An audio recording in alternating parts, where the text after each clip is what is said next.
हस्तिनापुर की धरती पर एक ऐसा योद्धा जन्मा जिसे इतिहास ने प्रतिज्ञा और त्याग का प्रतीक बना दिया। वे थे भीष्म पितामह। उनका असली नाम था देवव्रत, राजा शांतनु और माता गंगा के पुत्र। बचपन से ही वे अद्भुत योद्धा, विद्वान और धर्मनिष्ठ थे।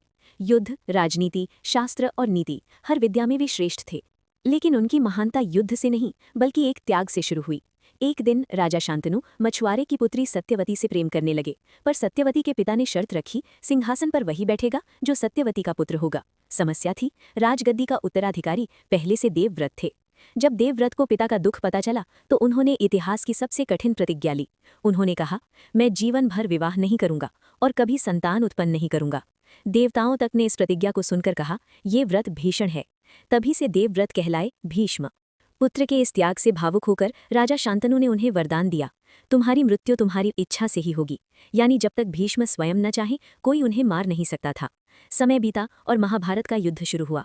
भीष्म पितामह ने हस्तिनापुर के प्रति अपनी प्रतिज्ञा निभाते हुए कौरवों की ओर से युद्ध लड़ा। उनकी शक्ति के सामने कोई योद्धा टिक नहीं पा रहा था।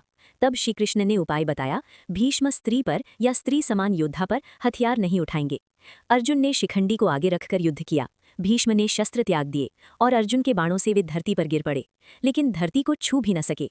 वे टिके रहे तीरों की शैया पर। इच्छा मृत्यु के वरदान के कारण उन्होंने तुरंत प्राण नहीं त्यागे। उसी अवस्था में लेटे हुए उन्होंने पांडवों को राजधर्म और जीवन का ज्ञान दिया, और जब सूर्य उत्तरायण हुआ तब उन्होंने स्वयं अपने प्राण त्याग दिए। भीष्म पितामह की कहानी हमें सिखाती है, कभी कभी सबसे बड़ा त्याग ही जीवन का सबसे बड़ा बोझ बन जाता है। और कुछ योद्धा युद्ध से नहीं अपनी प्रतिज्ञा से अमर हो जाते हैं।